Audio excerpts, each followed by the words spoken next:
햇볕 나는 날을 좋아하시겠지만 그러나 저는 이렇게 비 오는 날도 좋습니다. 그래서 시애틀이 좋습니다. 어떤 분이 사고로 입원을 했습니다. 근데 그 교회에 어느 권사님이 그 병문안을 갔는데요. 그 병원에 신방을 했어요. 그러면서 이렇게 기도하고 나서 하시는 말씀이 그 사고 당한 그분을 향해서 당장 하나님 앞에 회개하라고 소리를 치는 것이었습니다. 하나님께서 당신이 죄를 졌기 때문에 이런 고난을 주시지 왜 고난을 주시겠느냐 이거죠. 당장 회개하라고 막 그러신 다그치는 거예요. 그러니 그 사고 당한 분이 고민에 빠졌습니다. 내가 뭔 큰 죄를 지었길래 이런 사고를 당했는가 말이죠. 사실 그러한 일들이 심심치 않게 있습니다. 예. 어떤 안 좋은 일이 생기면 그 사람이 뭔가 하나님 앞에 잘못했을 것이다라는 그러한 생각 말이죠. 그리고 잘 되면 저 사람이 하나님 앞에 잘해서 그럴 거다라는 생각을 하게 됩니다. 간혹가다 사람들은 특히 이 신앙인들 중에서는 아주 확신을 가지고 아주 단순하게 생각을 하거나 이야기를 합니다. 그것이 편하니까요. 예. 순종하면 하나님께서 복을 주시지만 하나님 앞에 죄를 지면 채찍을 주시고 징계를 주신다. 그러한 공식으로 사람을 보고 있는 것입니다. 물론 성경의 신명기 역사서나 다른 구절을 보면 하나님 앞에 순종하면 복을 얻죠. 맞는 말이죠. 그런데 보세요. 순종하고 사는데도 환난과 고난을 만난다면 어찌 설명을 할 것입니까? 욥이 그랬잖아요. 욥이 특별한 죄 없이 그런 엄청난 고난을 당했잖아요. 그래서 새 친구들이 와서 너 하나님 앞에 죄 졌기 때문에 그런 거야. 당장 회개해. 하나님이 뭐라고 하시냐면은 욥에게 저 사람도 참 무지하다 이거죠. 무지한 말로 이치를 흐리는 자가 누구냐 말. 자, A는 B다라고 하는 명제를 내리자 말자 상황에 따라 그것이 틀린 말이 될 수도 있습니다. 그래서요, 성경의 상황을 보면서 여러 가지 하나님의 말씀과 그걸 보면서요, 정말 하나님의 역사하심을 깊이 깨달은 사람은요, 함부로 어떤 상황을 판단하질 않아요.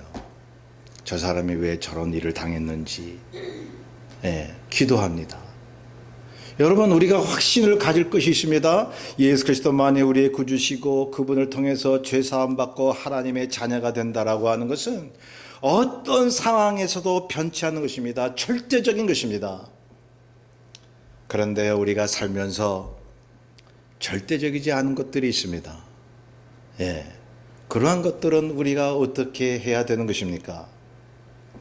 그래서 오늘날 어떤 교인을 만나거나 그러면 그런 분들은 참 대하기가 힘들어요. 뭐냐면은 성경의 말씀의 맥을 공식을 만들어요. 공식을 만들어서 마치 수학 공식 같이 말이죠. 그렇게 답이 딱 나와야 돼요. 그런데 우리가 신앙생활 하다 보면은 답이 나오지 않을 때가 있습니다. 모를 때가 많이 있습니다.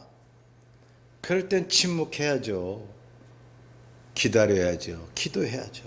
하나님의 위로를 우리가 기다리고 인내해야죠.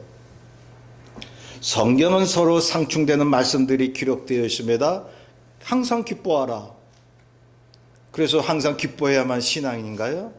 한쪽에서는 슬퍼하며 울며 애통하라고 말씀합니다. 이건 어떤 상황인가요? 한쪽에서는 부르짖으라고 말씀하시고 한쪽에서는 잠잠할지어다라고 말씀합니다. 한쪽에서는 병이 죄로부터 왔으니 회개하라고 말씀하시고 한쪽에서는 바울처럼 자신의 병은 하나님이 더 강해지게 하기 위해서 주신 것이라고 말씀합니다.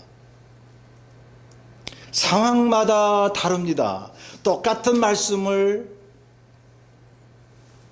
어느 상황이든지 똑같이 적용하면 안 된다는 것이죠. 만약 의사가 여기 감기 환자 있고 또 암 환자가 있고 외상 환자가 있다면 모두에게 감기약을 준다면 말이 되겠습니까? 무조건 기도 안 해서 그렇다는가, 또 더 기도하면 해결된다든가, 일상적으로 우리가 그렇게 이야기할 수도 있지만, 그러나 잘못 말씀을 적용했다가는 그 사람에게 상처를 줄 수가 있습니다. 무조건 너 죄져서 그래. 에? 하나님 앞에 너 바로 서야 돼. 근데 그 상대방이 자기보다 더 훌륭한 신앙생활을 하고 있으면 뭐라고 그럴 거예요? 예, 우리가 남을 함부로 판단한다라고 하는 것은 크게 잘못된 것입니다. 여러분, 바울 제가 말씀드렸지만 기도 안에서 믿음이 없어서 육체의 병이 있었나요? 저마다 상황과 이유가 다른데도 항상 똑같은 말씀만 전한다면, 보편 타당성만 강조한다면 그것은 성경을 제대로 전달하고 있지 않은 것입니다. 그래서 이렇게 예배 때마다 다 처한 상황이 다르잖아요. 일률적으로 탁 이렇게 모든 사람한테 이렇게 적용되는 것처럼 말하기가 어려울 때가 많아요.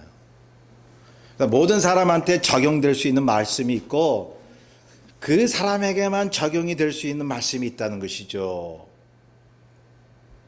자, 그래서 우리 주님께서는 사람들에게 다가가실 때에 무조건 회개하라고 말씀하지 않습니다. 그렇죠. 주님은 그 사람의 상황을 보십니다. 주님께서 갈릴리에서 사역을 시작하실 때 회개하라, 천국이 가까웠다고 이렇게 모든 사람에게 해당되는 그런 말씀을 선포하시면서 하셨지만, 개개인에게 다가가실 때는 그렇게 죄를 들치고 회개하라고 그렇게만 강조하지 않으셨다는 것이죠. 겟세마네 동산에서 기도하실 때 졸고 있는 제자들에게 뭐라고 말씀하십니까? 너희들 왜 나와 똑같이 기도 안 해? 책망하셨나요? 아니죠. 위로하셨습니다. 마음은 원이로되 육신이 약하구나. 너희들이 피곤해서 그런 거야. 내가 알아. 그리고 간음한 여인에게 많은 사람들이 돌로 치려고 할 때 변호를 하셨습니다. 나도 너를 정죄하지 않으니 가서 다시는 죄를 짓지 말라. 위로와 용서와 훈계의 말씀을 함께 하셨습니다. 주님이 사마리아 여인의 상황을 책망하셨나요? 남편 5이 있었지만 지금 있는 그 남자는 네 남편이 아니다. 이 여인을 창녀라고 얘기를 해요. 이게 어떤 해석가들은.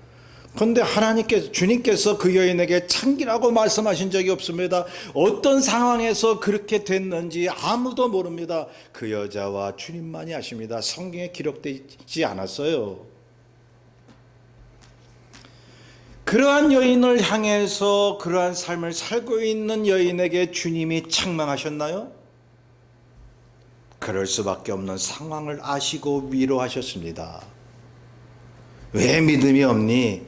그렇게 책망하지 않으셨다는 것입니다. 또한 주님을 3번씩 부인한 베드로에게 책망하셨나요? 너 왜 그랬어? 이 배은망덕한 놈아. 너는 내 제자 될 자격이 없어. 그러셨나요? 아닙니다. 단지 물으신 것은 너 나를 사랑하니?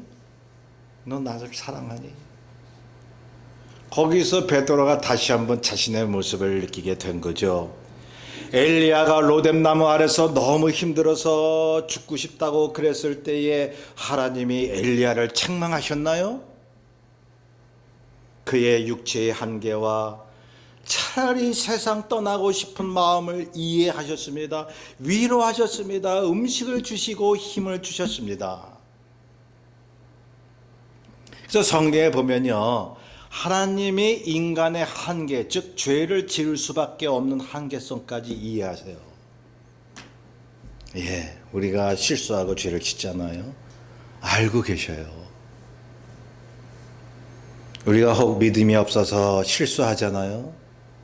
알고 계셔요. 너는 그렇게 약한 존재라고 하는 것을 말씀하고 계시는 거예요. 성경에 보면 그러한 말씀들이 많이 나옵니다. 하나님을 잘 믿고 싶은데 안 됐던 사람들. 이것이 솔직한 고백 아닌가요? 사실 이 말이죠. 신앙생활 우리 마음대로 안 돼요. 삶을 살아가자면 내 의지, 내 노력, 내 생각을 뛰어넘는 수많은 사건들이 우리에게 닥쳐온다는 사실입니다. 얼마나 참 딜레마와 갈등이 많아요. 사람 때문에, 내 약한 육신 때문에, 환경 때문에 고난을 받는 시간들이 내가 하고 싶은 일을 하고 만족을 누릴 때보다 훨씬 더 많다는 사실입니다. 똑같아요. 목사나 성도님들이나. 우리의 신앙생활이 어떻다고 생각을 하십니까? 하나님을 알고 사는 그러한 knowing, 하나님을 알면서 사는 그 암입니까? 아니라고 하는 것입니다. 우리가 하나님을 알면 얼마나 알겠습니까? 암보다는 삶인 것입니다. 암보다는 삶인 것입니다.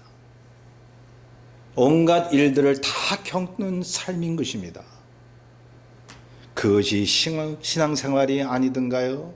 특히 이민생활에 온갖 모든 이상한 일, 모든 잡일을 우리가 당하잖아요.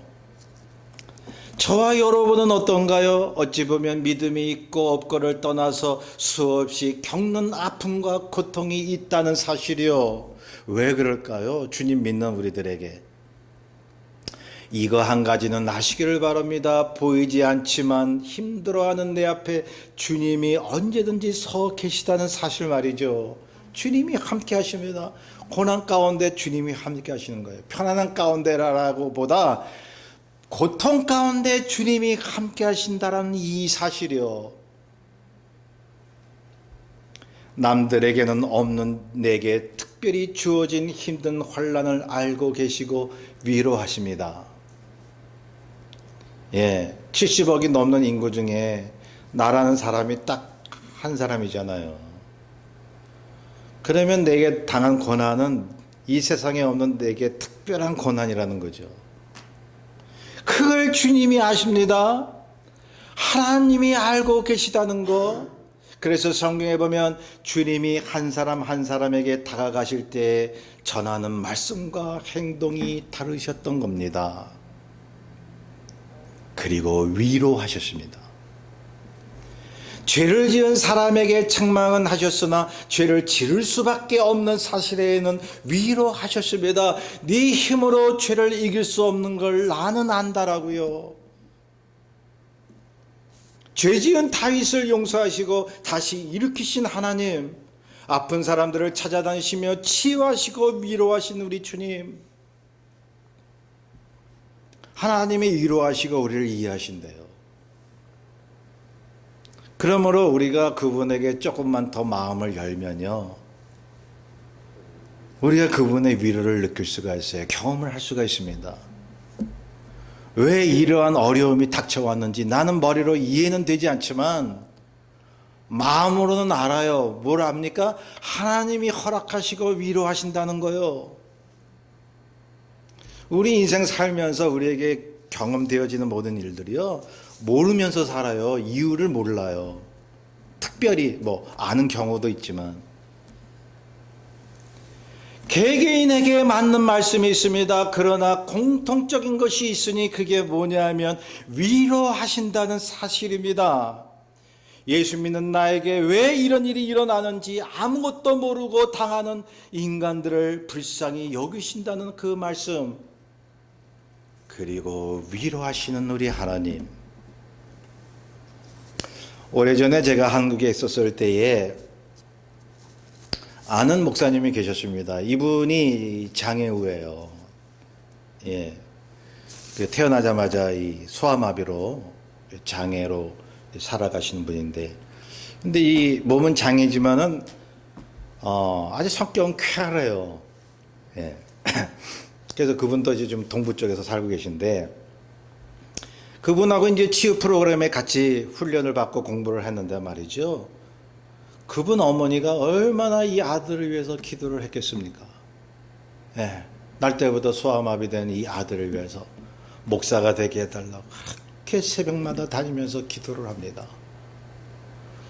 그런데 말이죠, 그 어머니가 새벽 기도를 마치고 집으로 돌아오는데 뺑소니 차에 치여서 돌아가셨습니다. 왜요? 왜? 이거 하나님 모르고 예수 모르는 사람들은요, 너 예수 믿어봐야 그렇지 않느냐 이렇게 따져요. 왜요? 우리가 교회 생활을 하면서도 퀘션 마크를 던지고 싶습니다. 새벽 기도를 위해서 그렇게 다니셨던 그 어머니가 왜 뺑소니 차에 치여 돌아가시냐고요? 하나님 왜 안 보여 주시냐고요? 이분이 기도가 없어서요? 믿음이 없어서요? 하나님을 사랑하지 않거나 관심이 없어서요? 하나님을 사랑하지 않고 관심이 없는데 어떻게 새벽 기도를 갑니까? 왜 그랬을까요?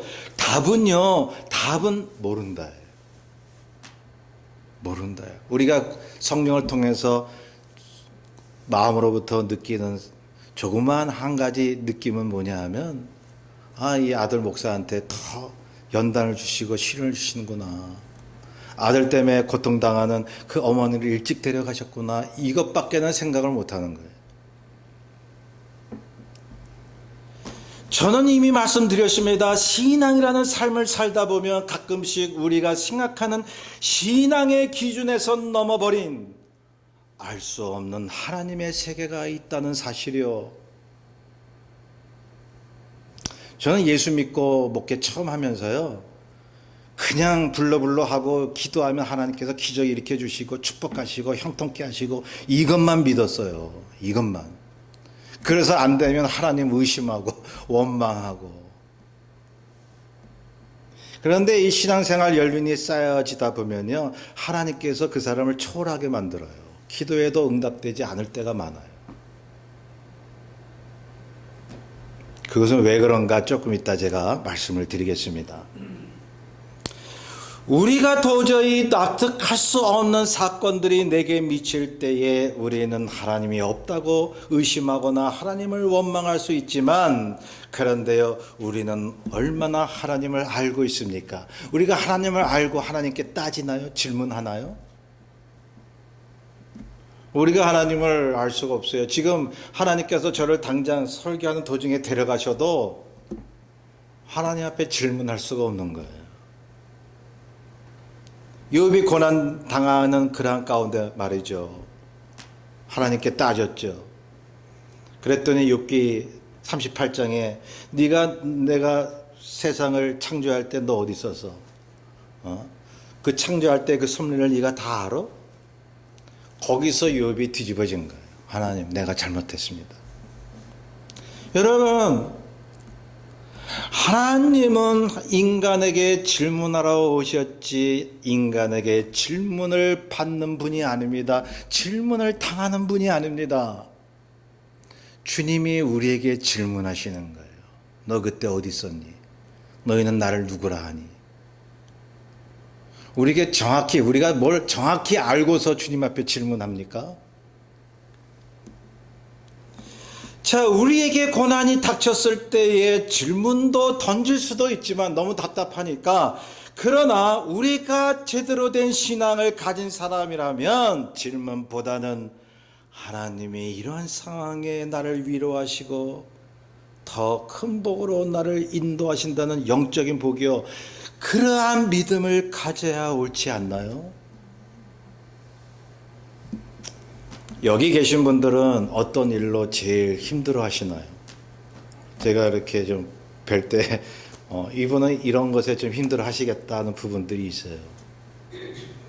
그런데 그분의 그 문제는, 정말 힘들어하는 그 사실은 하나님과 그분만 아시는 거죠.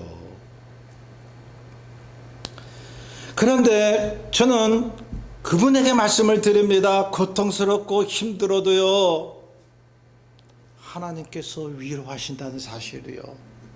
고난을 주시고 위로하셔요. 그러면 그 이유가 있겠죠. 예? 이상한 게 이게 지금 말씀드리려고 하는 거예요.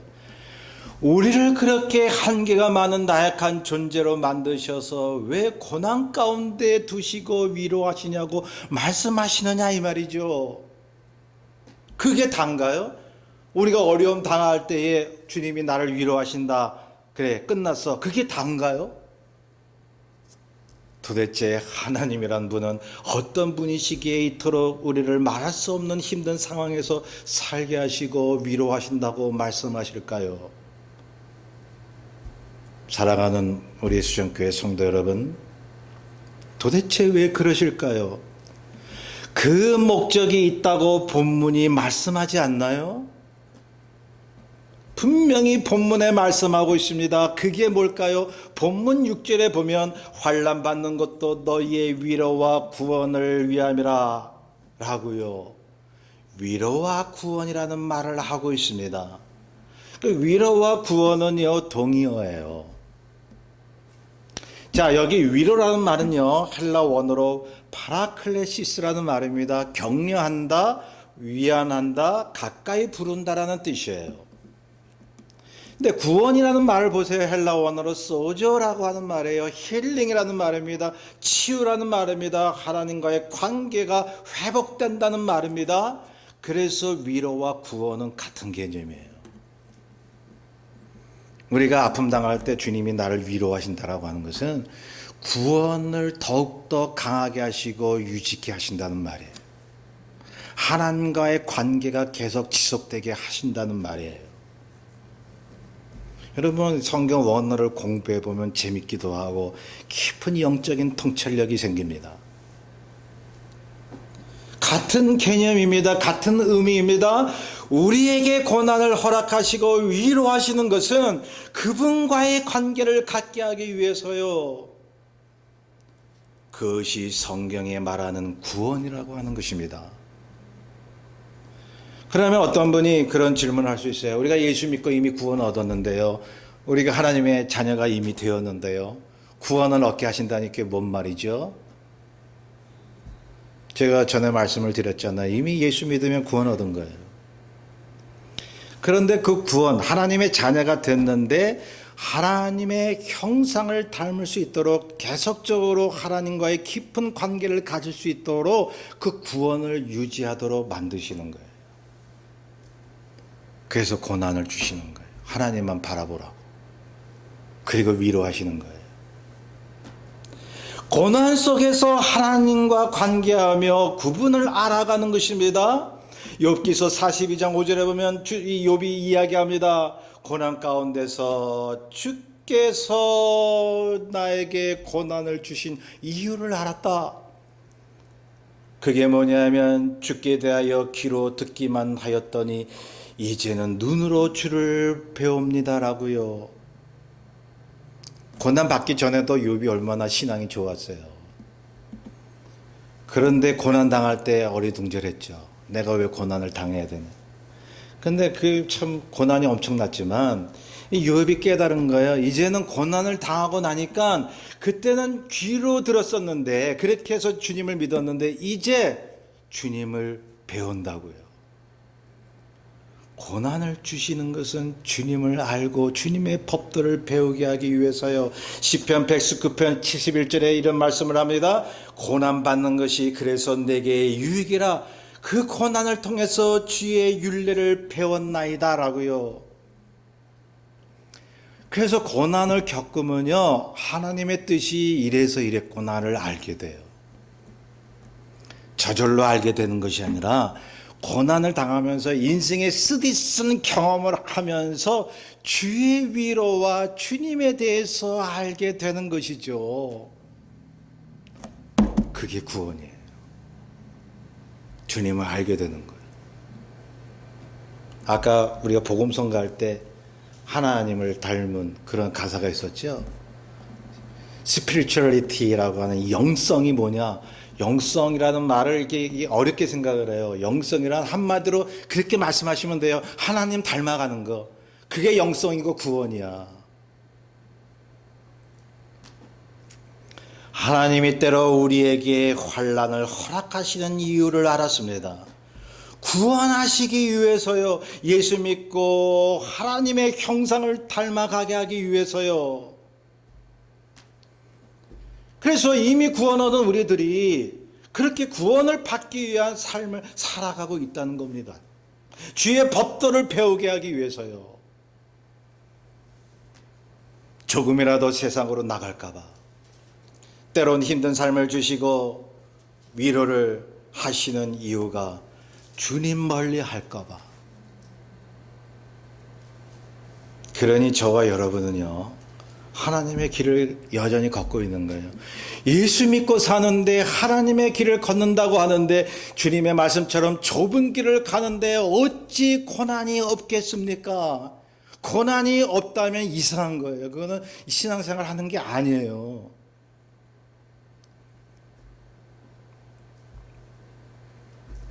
때로 믿음이 없고 쓰러져도, 때로 기도를 못하고 실수가 많아도 5절에 보면요, 자, 우리가 하나님 앞에 위로받고 이해가 되는 것은 그리스도의 고난이 우리에게 넘친 것 같이 우리의 위로도 그리스도로 말미암아 넘치는도다. 공동 번역에 보면요, 우리가 그리스도와 함께 당하는 고난이 많은 것처럼 그리스도로 말미암아 받는 위로도 많습니다라고 말하고 있습니다.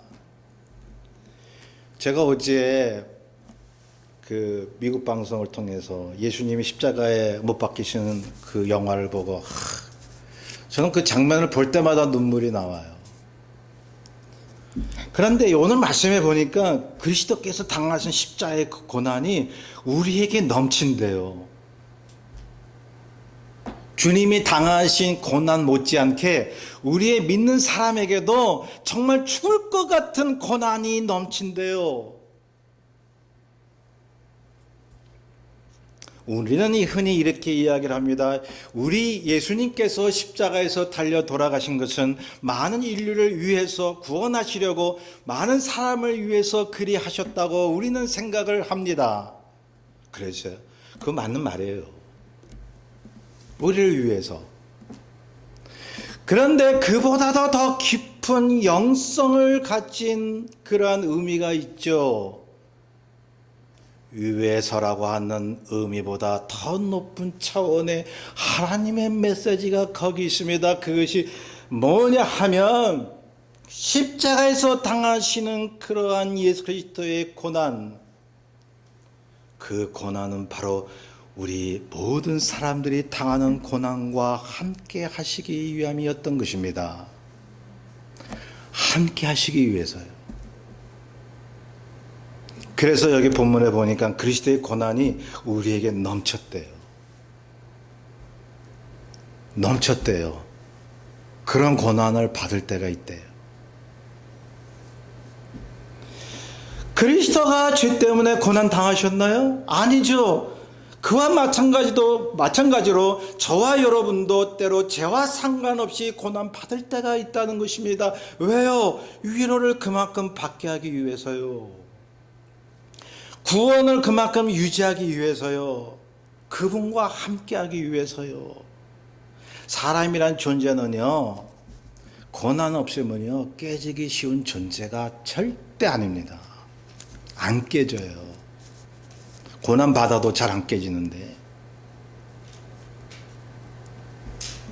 구원을 이루기 위해서 그래서 하나님께서 계속적으로 고난을 주시고 또 고난을 주실 때가 있습니다. 그래서 베드로전서 2장 19절에 말씀합니다. 애매히 고난을 받아도 하나님을 생각함으로 슬픔을 참으면 이는 아름다운 것이라고. 답이 나온 거예요. 뭐죠? 하나님이 우리에게 반드시 구원을 경고케 하기 위해서 애매하게 환난을 허락하신다는 사실을, 우리 생각을 뛰어넘는 도대체 내 죄도 아닌 이유도 없는 고난을 주실 때가 있다는 사실이요. 그리고 위로하십니다. 그래서 6절을 보세요. 본문에 우리가 받는 것 같은 고난을 너희도 견디게 하느니라.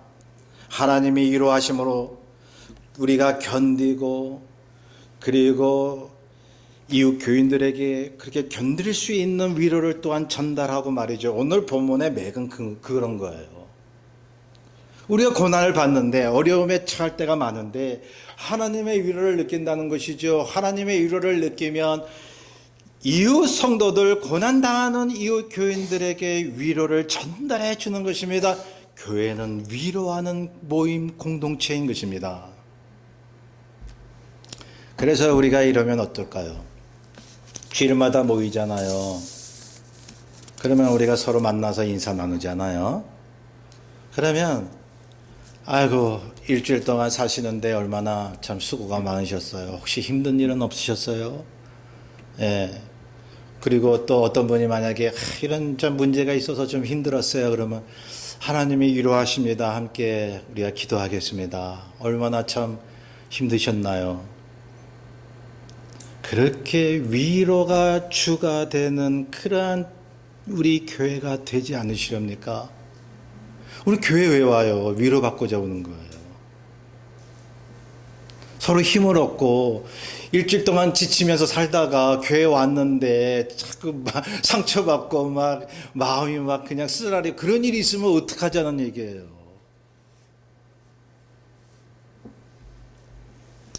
자, 보십시오. 성경의 인물들을 보면 역사상 또한 기독교인들을 보면 그들의 믿음이 좋다고 해서 마냥 형통하고 마냥 자기가 원하는 대로 이루며 살았나요? 행복했나요? 주님이 우리에게 행복한 삶을 주시길 원하시죠. 원하십니다. 물질 축복 주셔요. 건강 축복 주시고 기도 응답 주시고 그렇습니다.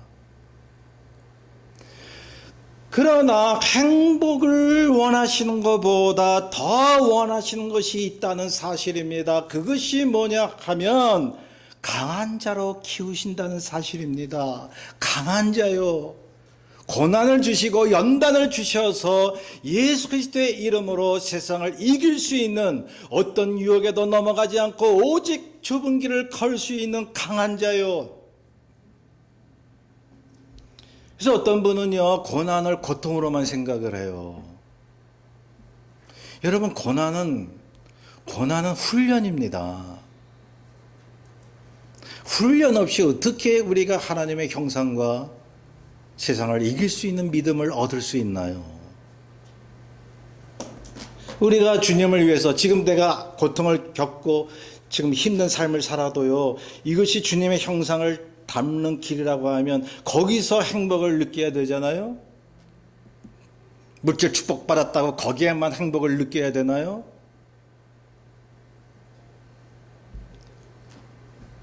자, 우리의 솔직한 삶이 그런 것입니다. 신앙생활의 솔직한 면이 그런 것입니다. 거듭 말씀드립니다. 모든 삶의 상황이 구원을 위해서라고 주께서 말씀합니다. 우리 하나님께서 그렇게 말씀하고 있습니다. 그리고 우리의 모든 아픈 상황을 주께서 아신다고 말씀합니다. 위로하고 계십니다. 제가 군대에 있을 때요, 다행히 제가 포병이었기에 8kg를 구보를 했어요. 보병 같으면 10kg를 구보를 해요. 완전 군장해가지고 그 뜨거운 여름에 8kg를 구보를 하면요, 이게 막 마치고 나서 그냥 완전히 그냥 눕는 거예요. 그냥 막 코에서 막 콧물이 나오고 막 힘들어가지고. 그런데 선임 하사님이 오셔서 우리에게 뭐라고 말씀하시냐면은 이런 말씀이었습니다. 제가 잊혀지지도 않아요. 너희들 힘들었지. 너희들 힘들었지. 얼마나 힘들었어.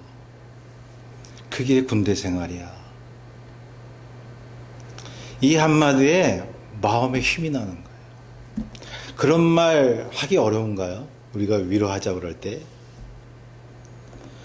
자, 하나님이 아시고 우리에게 위로하시는 분, 그 위로를 받은 우리들은 또 서로 위로하는 공동체를 이루는 하나님의 자녀이니, 여러분, 이것이 세상을 이길 수 있는 강한 자로 성숙할 수 있는 힘이 아니겠습니까? 그러한 믿음으로 세상을 이기며 사시는 저와 여러분 되시기를 간절히 소원합니다. 우리 뜻을 생각하면서 우리 370장입니다. 찬송가 370장입니다.